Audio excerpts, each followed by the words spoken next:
Moi, c'était la technique et moi-même à travers l'apprentissage de la technique.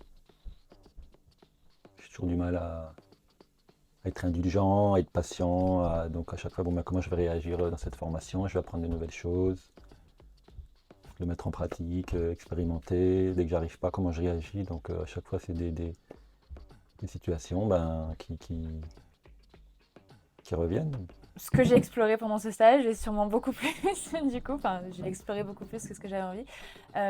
Explorer c'est quoi être un DJ finalement, parce que je crois que je suis arrivée en mode je ne sais même pas ce que fait vraiment un DJ en toute honnêteté.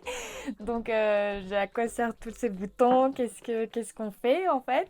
Donc, je repars avec beaucoup de nourriture pour mon cerveau et pour la pratique. Qu'est-ce que j'ai envie d'explorer? Bah ouais, comprendre le contrôleur, comprendre comment fonctionne le tractor, comprendre qu'est-ce qui fait un DJ, qu'est-ce que moi je peux amener, qu'est-ce que moi je peux proposer, comment je peux proposer des voyages dansés, comment je peux mettre ma touche dans la musique, enfin dans la danse, enfin dans la proposition, je sais pas comment on dit, dans mes sets que je veux proposer. Euh, voilà, principalement. Comment je pouvais voilà, mettre mon univers, ma touche, ma sensibilité dans cet art en fait. J'avais envie d'explorer qui je suis euh, vraiment, qu'est-ce que la musique peut faire pour moi, pour me transformer, pour me faire aller plus loin, pour me faire progresser. Et, c'est un peu ça. Puis je sais pas, j'avais cette attente et puis je ne savais pas si je pouvais avoir des réponses, mais je pense qu'il y a quelque chose qui s'est ouvert, hein, il y a des portes qui se sont déverrouillées. Je vois du chemin à faire, hein, mais c'est bien, c'est parti.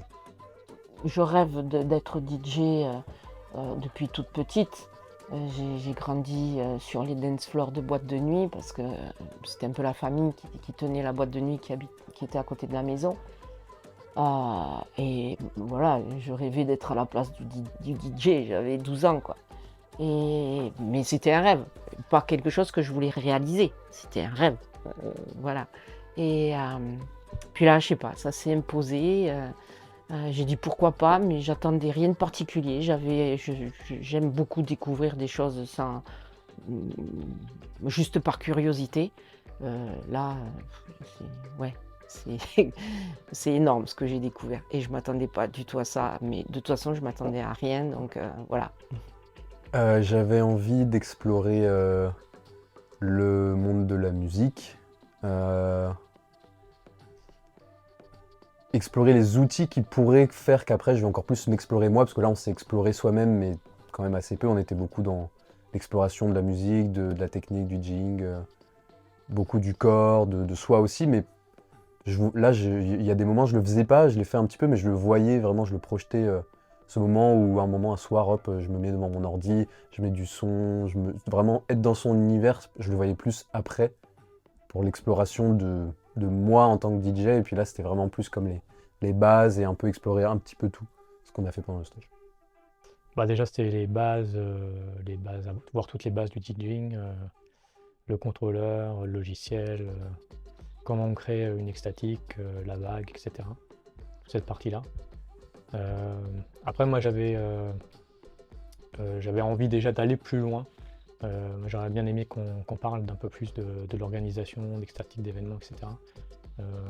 Bon, après, j'avais d'autres questions, mais en fait, j'ai trouvé mes réponses en regardant les replays avant de venir. Je m'étais posé la question, on l'a un peu abordé par rapport à la SACEM, des choses comme ça. Que je me posais quand même pas mal de questions.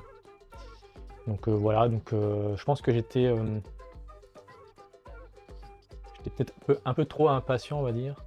Comme je suis en plein montage de projet, tout ça. Donc j'étais peut-être un peu trop impatient, je voulais aller à trop vite dans le cheminement et du coup je m'attendais à voir plus de choses potentiellement que ce qu'on a vu. Voilà. Ce que j'ai besoin d'explorer, c'est toujours le cas aujourd'hui, mais ce séjour m'a permis de voir qu'il y a un possible en fait, que voilà, j'ai quelque chose à creuser. C'est comment je peux allier des chants et des jeux d'instruments tambours que je fais déjà en a cappella ou avec playlist.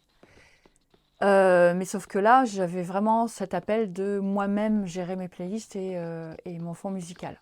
Et donc, je ne savais pas comment j'allais pouvoir allier la présence du contrôleur, du PC, mon instrument, ma voix et tout ça en même temps. C'était vraiment ça voilà, qui m'intriguait, en fait, le possible de ça en une seule personne. Et donc, ce séjour m'a permis de voir que c'est possible. Et c'est juste avec l'expérience et la pratique, surtout le gain d'aise avec le contrôleur, puisque finalement, au bout d'un moment, j'ai bien compris qu'à un bout d'un moment, je vais lâcher le PC, ça va être un truc à l'oreille, quoi.